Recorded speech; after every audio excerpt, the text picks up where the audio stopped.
สวัสดีครับ Tenster นะครับ EP นี้เราจะตะลุยยุโรปกันต่อสต็อปแรกของเราคือเลคโคโม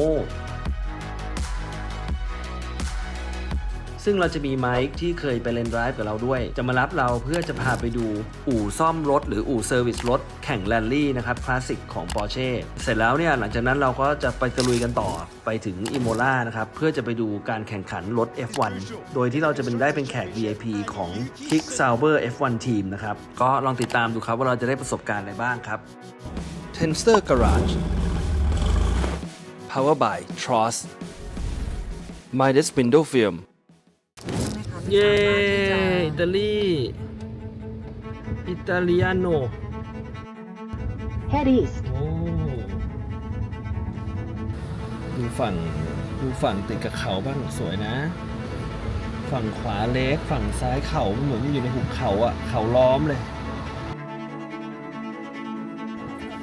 สวยมากบรรยากาศ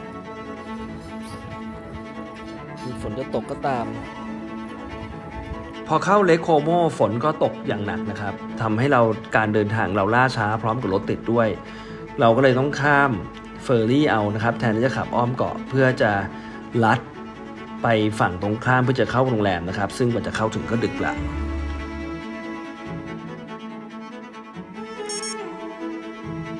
วันนี้มีเพื่อนมารับนะครับไมค์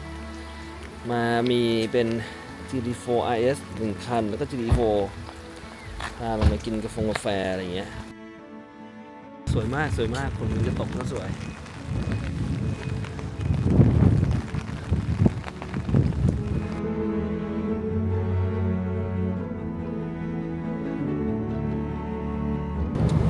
I ordered in May and arrive in September. Oh, it's very fast.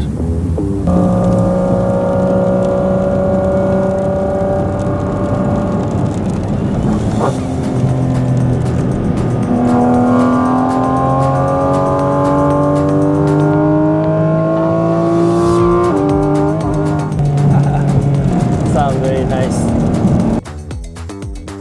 ไม่รู้พามาไหนเนี่ยบอกพามาบ้านเพื่อน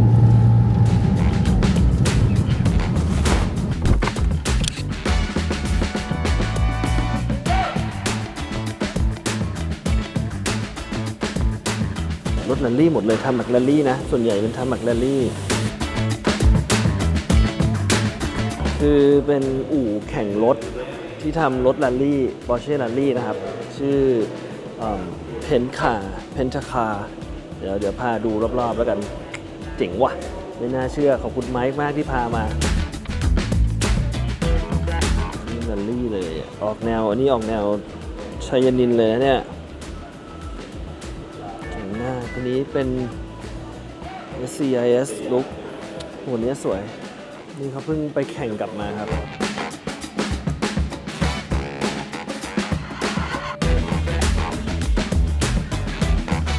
โอ้นี่มี restoration ด้วยโอ้คันนี้สนิมแบบโหดเลยอ่ะนี่คือมานั่งรีซอร์กันใหม่หมดทีนี้ก็น่าจะได้ชุบชีวิตกลับมาอีกครั้งในเร็วนี้แต่ดูนะว่า Porsche เนี่ยมันสนิมกินได้ขนาดนี้นะรถเก่าๆอ่ะเวลาเราทำกันรีซอร์แต่ละคันเนี่ยทำไมมันถึงยากลำบากดูว่าสนิมมันทะลุไปถึงนู้นได้เลยอ่ะเนี่ยดูข้างหลังเนี่ยเวลาสนิมเนี่ยถ้าเป็นเมื่อก่อนก็ทิ้งนะฮะเดี๋ยวนี้รถมันแพงแล้วก็ต้องรีซอร์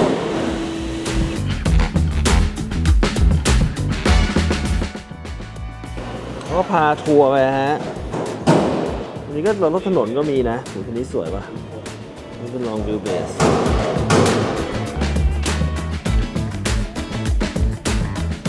I like the rally, the tarmac rally. Like your Cayman. Yeah, exactly.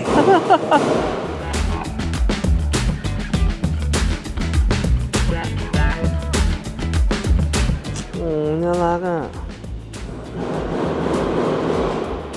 นี่คันนี้เป็นผู้หญิง2 คนแข่งเป็นผู้หญิง2 คนแข่งนะเนี่ยชื่อมอนซ่าแอนด์มิคาลีสีสวยด้วยนี่คล้ายๆพัสราเราแต่ใหม่กว่าหน่อย นี่นะครับยี่ห้อเป็นพี่น้องกันทำก็มีเซอร์วิสรถถนนด้วยแหละนี่ทำ930อยู่แต่ว่าส่วนใหญ่จะเป็นรถเซอร์วิสรถแข่งชอบคันนี้มากแม็กลันดี้รถแข่งเพียวๆจริงๆครับเจ๋งมากคือพอมันแข่งเสร็จก็คือกลับมาก็เอาเครื่องออกหมดทุกคันอะรีวิวเครื่องใหม่เลยโอ้กรดูเครื่องใหม่เลย Hi. So you see the heaven, Porsche heaven in Italy. Yes Nice to meet you. nice to meet you Ten The uncle of Harry. Yes, he's the author. Sì, uno che he's the one actually building the engine Sì, the quality check. yeah quality check QC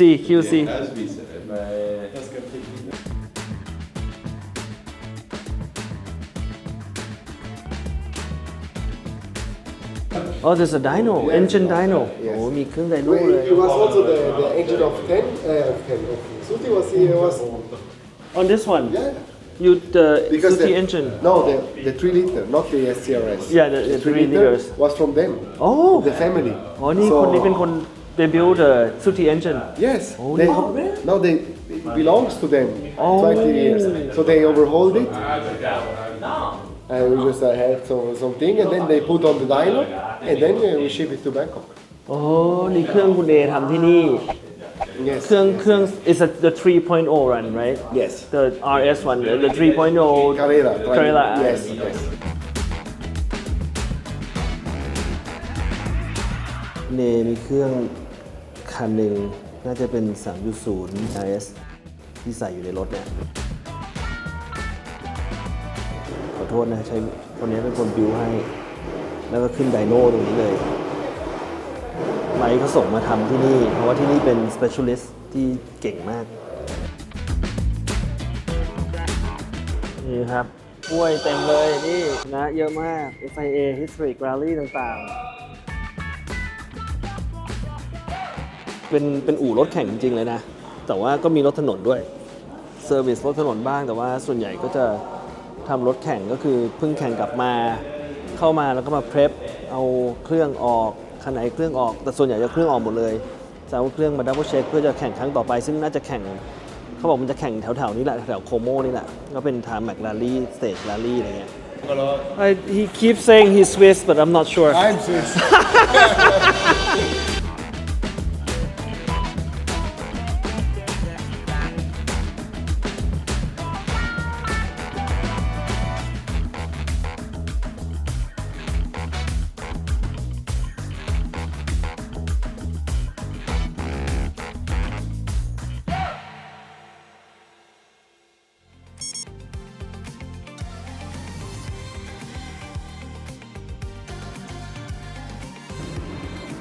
เมื่อกี้วันนี้วันแรกนะครับ เดี๋ยวพรุ่งนี้ค่อยเล่าให้ฟังแล้วกันว่าจอดรถอะไรยังไงหาที่จอดรถยังไงแต่ตอนนี้เราก็จะเดินไปที่สนาม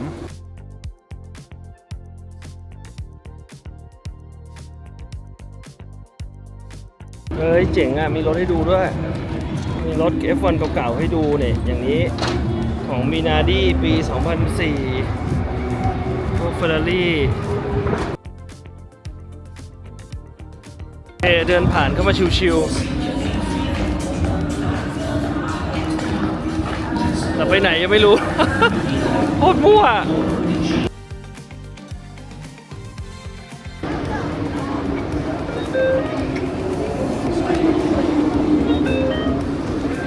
สแกนผ่านเข้ามาเรียบร้อยแล้วเราก็อยู่ข้างหลังพิทของทีมนี่เราต้องเดินเข้าไปหาเฮ้ยนี่วิลเลียมนี่พิทวิลเลียมฮาร์สวิลเลียมสเต็กอยู่นี่โอเคนี้เป็นของสเต็กครับอยู่ติดกับเอสตันมาตินอัลพีน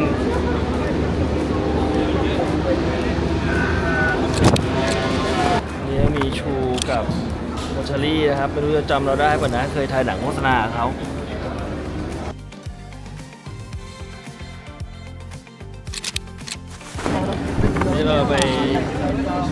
เลนวอล์คครับ มีคนนำทางเป็นคนของทีมเซ็ก You're like, oh no, really? คิกซาวเวอร์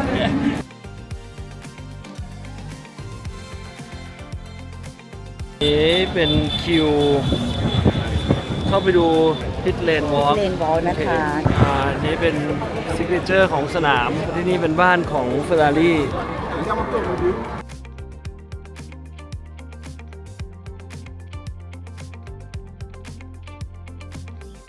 อันนี้เป็นฮาร์สนะครับ ทีมฮาร์สเราก็ได้ดูรถฮาร์สอย่างใกล้ชิด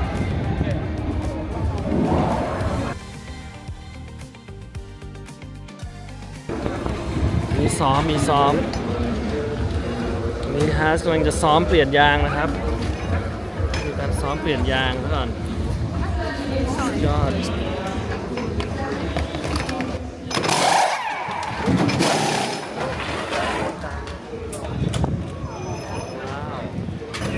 โอเคมีการซ้อมเปลี่ยนยางให้ดูด้วยนะฮะต่อครับ เดี๋ยวเราก็ได้เข้าไปข้างในของทีม Kick Sauber. Hey, If you want to get in later, we do now pizza practice, but if you want to have pictures in front of the garage, Okay. just come back in like 10 minutes or 15 minutes, I'll let you in here. okay, thank you. นี่โดมินิกบอกว่าอีก 15 นาทีกลับไปที่พิทหมวกสวยจัง ทีมกอล์ฟไหนลองดูทีมวิลเลียมซ้อมหน่อยดิมาแล้วปั๊บ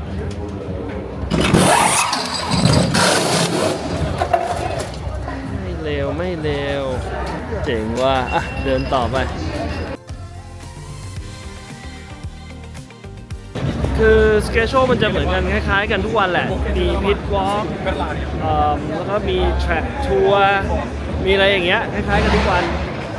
วันแรกก็จะตื่นเต้นหน่อยนะแล้วก็ได้เจ๋งดีได้เห็นทีมซ้อมด้วยแล้วเดี๋ยวตอนนี้เราจะเดินกลับไปที่พิทของเซ็กมีสติกเกอร์สิงหานี่อุ๊บส์ภูมิใจไหมล่ะสิงหาเลอะเลยเราได้ดูการซ้อมอย่างใกล้ชิด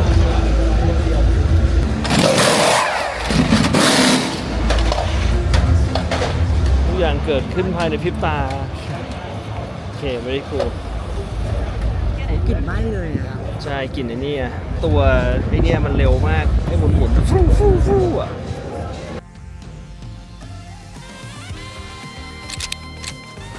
โอเคก็จะเห็นว่าอันนี้เป็นของสเต็ก F1 Team อันนี้คือที่เราอยู่ครับที่สปอนเซอร์โดยสิงห์ด้วยเนาะจะเป็น Hospitality Suite ก็คือเป็นที่ต้อนรับอะของแขกสปอนเซอร์หรือสปอนเซอร์เองที่เขาจะมีตั๋วมาทุกๆเรสนะครับก็จะส่วนใหญ่ทุกคนก็ใช้เวลาอยู่ในนี้หมดนี่จะเป็นแบบเหมือนอยู่เบื้องหลังอย่างเดียวเลย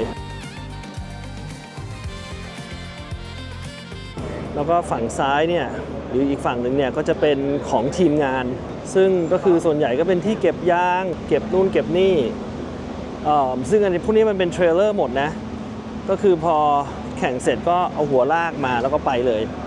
แต่ว่าก็แบบอลังการล้านแปดทุกอันอะดูของ LP เนี้ยโหโคตรใหญ่อันนี้เป็น Hospitality Suite ที่เรามานั่งที่นี่จะเป็นฐานของพวกเราก็ ข้างบนสวยมากนะคะ สวยมากจะร้อนนิดนึงเพราะว่าหลังคาผ้าใบแต่ว่าก็โอเคนะสวยมากตรงนั้นก็คือเป็นที่นักแข่งอยู่ในนี้แหละนั่งดู Practice 1 อยู่ Pass VIP เนี่ยมันเป็นเขาเรียกว่ามันเป็นทีม Pass นะครับเราก็จะอยู่แต่กับทีม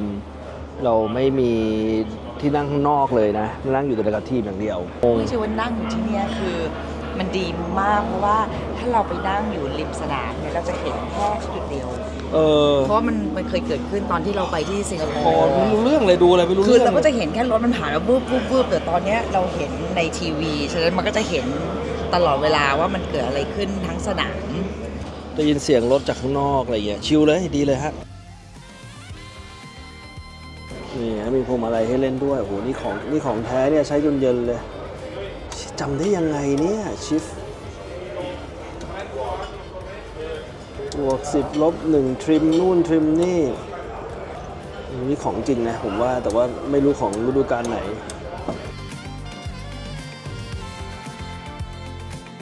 ตอนนี้ดู Qualify F3 ไม่เล่นอยู่นะไม่รู้มีใครติดตาม F3 มั้งเปล่าว่าตอนนี้มีคนไทยแข่งอยู่ด้วยนะเนี่ยน่าจะเป็นคนไทย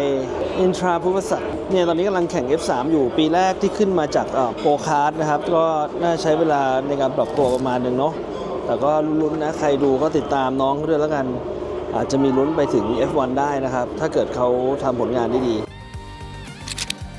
บรรยากาศนี่ใส่คลิกเซอร์เวอร์ทีแต่ว่าวันนี้อากาศร้อนมากเลยนะเมื่อกี้ได้ไปดูทีมในข้างหลังพิทด้วยแบบอยู่ในพิทเลยแต่ว่าข้างหลังก็จะมีที่แล้วก็ใส่หูฟังแล้วก็ได้ยินเขาพูดกันด้วยถึง strategy ถึงอะไรสนุกดีเจ๋งมากๆแต่ว่าเขาไม่ให้ถ่ายก็เลยไม่ได้ถ่ายเก็บมาให้ดูแต่ว่าเท่เลยอ่ะเฮ้ยเจ๋งนะเนี่ยวอลเนี่ยครบทุกคนเลยได้เจอแล้วทุกคน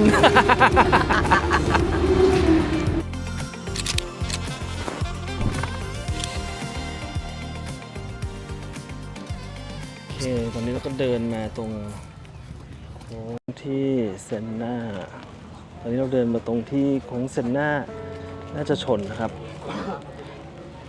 ผมว่าตอนนี้ได้เปลี่ยนโค้งแล้วนะทำเป็นทางตรง30 ปีที่แล้วใช่ไหม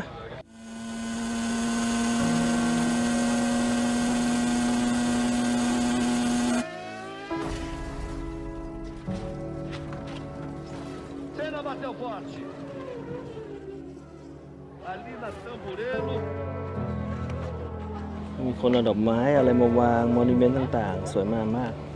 คนก็ยังมาเพย์ทริบิวต์อยู่นะครับ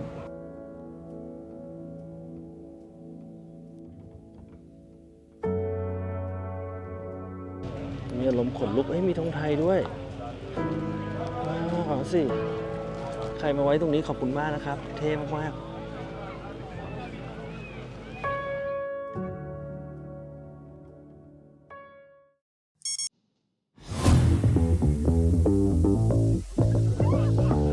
ตอนนี้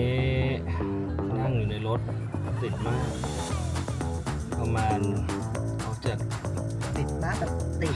มาก วันนี้ก็เป็น Free Practice 3 กับ Qualify แต่ว่าวันนี้เรากะว่าเราจะกลับเร็วหน่อยพักแล้วเดี๋ยวพรุ่งนี้จะได้มายาวๆ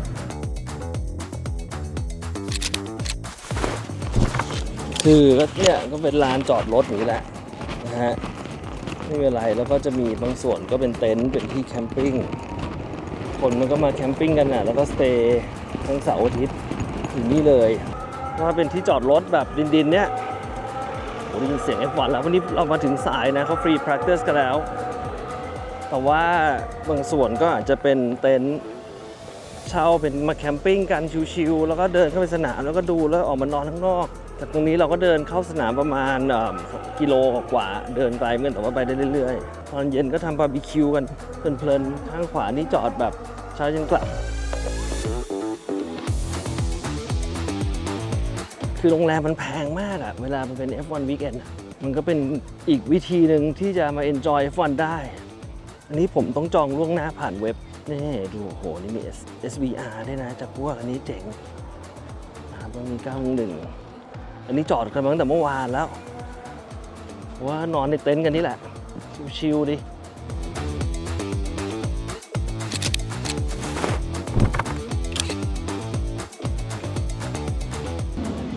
Good. Then we would go further down there. ไปดูการาจ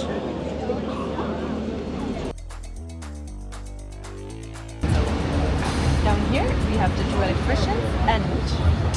the helmets. You need to imagine when they drive, they sweat a lot. So the helmets are kind of wet. Yeah. And in there you have to ventilate this. And you นี่เพิ่งหลังจากพอPractice 3นะครับ don't touch it. Okay. You can, Okay. I'm you not can gonna touch feel it. that they are hot if you Kẹp want. vàng. Just don't touch it, but then ร้อนไหม Yeah. ร้อนเหรอ Heat. Yeah. โอ้โหนี่ทุกครั้งคือต้องถ่วงใหม่หมด เรื่องยางนี่สำคัญมากครับที่มามีมาร์กไว้หมดเลย ดูว่ามันสึกหรอยังไง Like every certain part. ด้านไหนกินมากกว่าด้านไหน มาร์กไว้หมด เจอใคร เมื่อกี้เจอลองโซ่ค่ะ ว้า และได้ถ่ายเซลฟี่ด้วยกัน โอ้ย best moment ever โอ้นี่ลองโซ่ เมื่อกี้ออกมาเดินเจออัลบอนพอดีก็เลยขอถ่ายรูป ก็เลยได้รูป เต้น คู่อัล ก็ บอน ได้กับอัลบอนนะคะ คือดิฉันเนี่ยฝ่าฟันเข้าไปกับทุกคนมากเพื่อลองโซ่ แล้วแม่งแบบแม่งเหมือนแบบอลองโซ่แม่งวิ่งแล้วอ่ะ ไม่แต่เขาน่ารักมากเพราะว่าคือเนื่องจากว่าดิฉันเนี่ยตะโกนว่า I love you so much และ he stop เลย หยุดชะงัก in โอเค front of the door ที่เขาจะเข้ามาในแอสตันมาติน กับของเขาแล้วเขาหยุดแล้วเขาถ่ายรูปเขาหยุดประมาณแบบ2 second ก็คือกดได้2เซลฟี่ นี่เป็นรถ F2 ครับ ที่เพิ่งแข่งกันไปเมื่อกี้ เราจะเดินไปดู Porsche ดีกว่าก็คือทุกทีมมันจะมีจูเนียร์ทีมหมดนะ นี่จูเนียร์ทีมของแมคลาเรนอะไรเงี้ยอ้าวไคล่าครับ DWT สีสวยมาก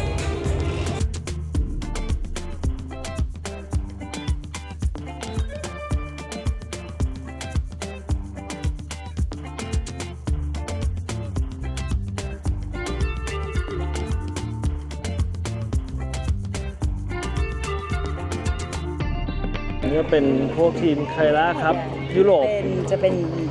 G3 Cup หมดเลย ใช่ GT ครับ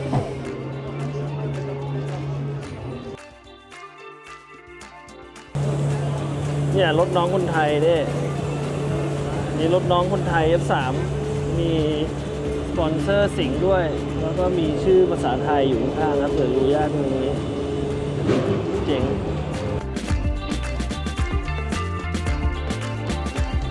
ก็คือคักดีนะ F3 โอ้นี่ก็ดำหมดเลย พิษเท่มากดูกอล์ฟคาร์ทคันนี้ก่อน กอล์ฟคาร์ทคันนี้มันโคตรน่ารัก อยากได้ นะคะเพราะว่าเดี๋ยว4 โมงจะถึงเวลา qualify นะคะ อ๋อโอเค เราต้องมาดูว่ารถของอลองโซกับเปเรสเนี่ยจะกลับไปqualify ได้ทันไหม เพราะว่าเขาเกือบถึง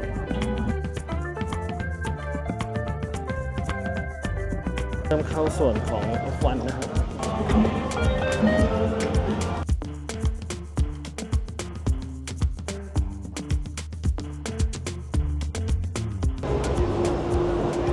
นอริสออกมาแล้ว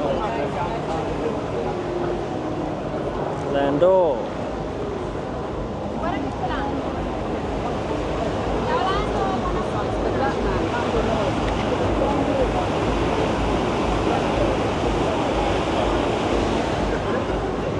คือเนื่องจากจะเดินหาห้องน้ำอยู่ แล้วก็ตรงเนี้ยเป็นประตูของผู้ชาย แล้วก็หันซ้ายหันขวา หันมาอีกทีเจอนอริส คือยืนดูดน้ำเปล่าอยู่แล้วคือแบบโทรศัพท์คือกดรัวแบบ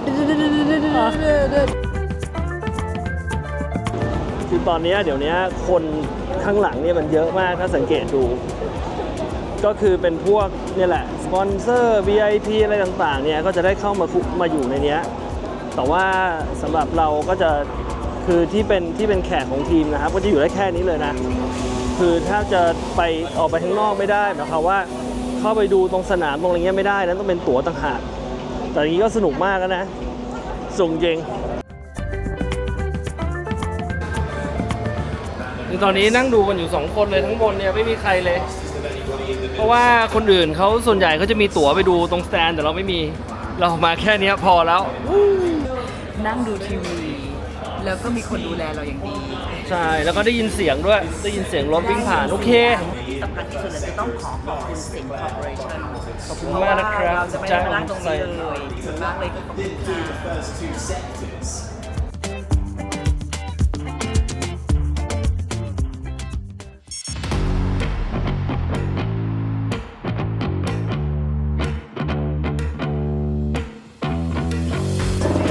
โอเควันนี้เรสเดย์ครับ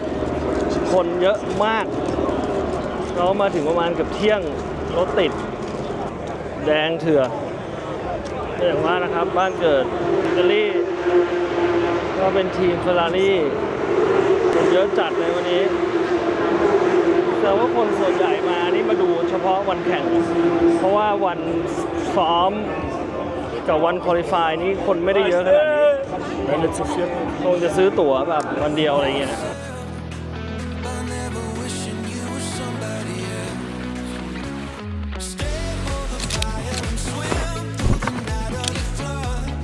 แต่ละทีมก็มีการวอร์มเตรียมพร้อมนะวันนี้ก็ใกล้แข่งแล้ว ซ้อมสุดท้ายก่อนจะแข่งวันนี้ทำเหมือนเดิมทุกวันแหละอ๋อแต่เมื่อกี้มีการแข่งคลาสสิกด้วย นี่คือที่นั่งของทีม Principal กับ Race Engineer นะครับ ตอนนั่งแข่ง นี่ทีม Ferrari คนเยอะมากน่าจะมีเซเลบนักแข่ง คือผมเริ่มเห็นข้อแตกต่างระหว่างทีมเล็กกับทีมใหญ่แล้วนะคือถ้าสังเกตดูว่าอย่างทีม Ferrari เนี่ยมี 3 พิษเลยนะ ทีมเล็กเนี่ยมี 2นี่มีแบบมีพิษต่างหากพิษหนึ่งไว้วางยางอย่างเดียวคือวิธีการวางพิษก็คือทีมที่ได้คะแนนเยอะสุดชนะปีที่แล้วก็จะเรียงมาจากใกล้ทางเข้าพิษที่สุดนะครับแล้วก็เรียงจนไปถึงทีมสุดท้ายอย่างเบนซ์นี่ก็มี3พิษนะเรดบูลที่มี4พิษเลยแล้วกันนะตอนนี้เขากำลังจะซ้อมอยู่คนเยอะมากทุกคนคงอยากจะมาแล้วไม่รู้เห็นป่ะ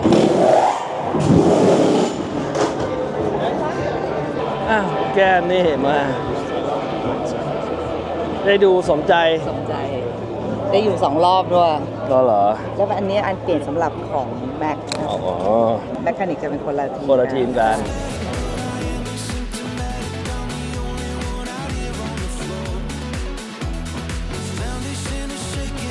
คือบรรยากาศมันก็จะประมาณนี้ครับ แต่ว่าเดี๋ยวตอนแข่งเราก็จะไปดูในห้องรับรองของทีมคิกซาวเวอร์สปอนเซอร์โดยสิงห์ ใช่แล้วก็ถ้าเราโชคดี เดี๋ยวหลังจากจบจากเรสแล้วเนี่ยเราจะได้อยู่คุยได้ถ่ายรูปกับนักแข่ง โอเค แต่ว่าก็ต้องแล้วแต่เดี๋ยวเราได้ ดูอารมณ์ก่อนดูอารมณ์ก่อน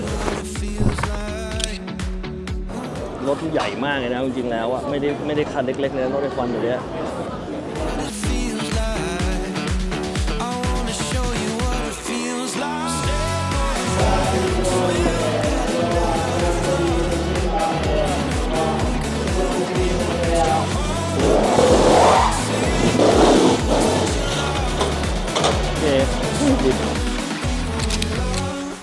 เจ๋งนะตรงนี้เจ๋งอ่ะอันนี้น่าจะเจ๋งที่สุดแล้วเพราะว่านี่คือยืนอยู่ในพิษเลยระหว่างที่รถออกไป ขับจริงๆเสียง ใช่เท่มาก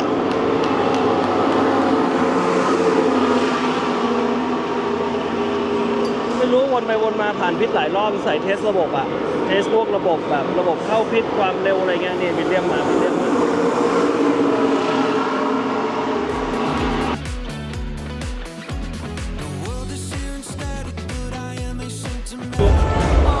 นิโก้ด้วยนิโก้ลอตเตอรี่โอ้ยนี่นิโก้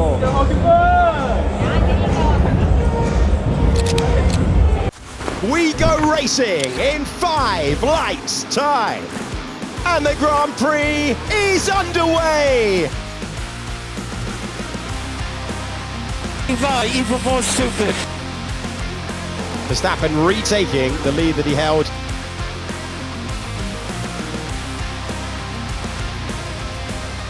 Max Verstappen will take back the top step. Max Verstappen wins in Imola. What a finish from those two across the line. นี่เราได้เดินไปโพเดียมด้วย คนวิ่งไปยินดีครับวันนี้เฟอร์รารี่ได้ขึ้นโพเดียม นี่มันจลาจลหรือเปล่า ไอ้โซโก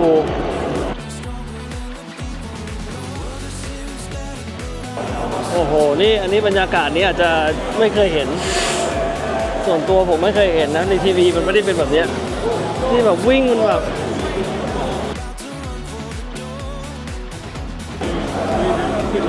โอ้ยเจ๋งเลยเจ๋งเลย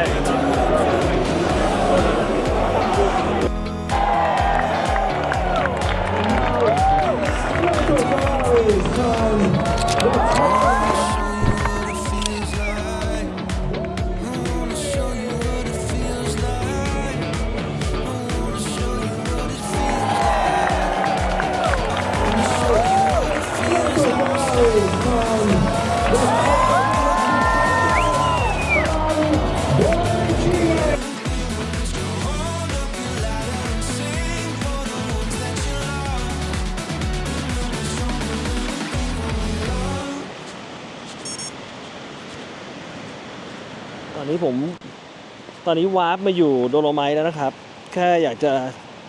สรุปให้ฟังนะว่า F1 Weekend มันสนุกมากเลยนะ ผมไม่รู้ว่าผมจะสามารถเก็บภาพกับความรู้สึกได้หรือเปล่าแล้วก็ต้องขอบคุณมากๆที่สิงห์คอร์ปอเรชั่นให้โอกาสนี้กับเรา2คนมาเยี่ยมชมการแข่ง F1 อย่างใกล้ชิดแบบนี้นะครับ ก็หวังว่าจะเก็บความรู้สึกเก็บประสบการณ์ไปได้บ้างสักส่วนหนึ่งเพราะว่ามันมีหลายช่วงที่เราไม่สามารถถ่ายไปได้ โดยเฉพาะช่วงที่เราเข้าไปในพิษลึกๆเลยเข้าไปดูแผนกอะไรเข้าไปดูการเตรียมงานอะไรเงี้ยเขาจะไม่ให้ถ่าย ก็เป็นประสบการณ์การดู F1 ที่ไม่เคยมาก่อนจริงๆก็ถ้าจะไม่เคยดูอยู่แล้วเคยดู2 หนแต่ว่าดูจากนั่งสแตนอะไรเงี้ยไม่เคยมาดูเบื้องหลังแบบนี้ก็ขอบคุณมากสำหรับการติดตามทริปนี้นะครับตอนนี้เราอยู่โดโลไมท์สวยมากเลยนะ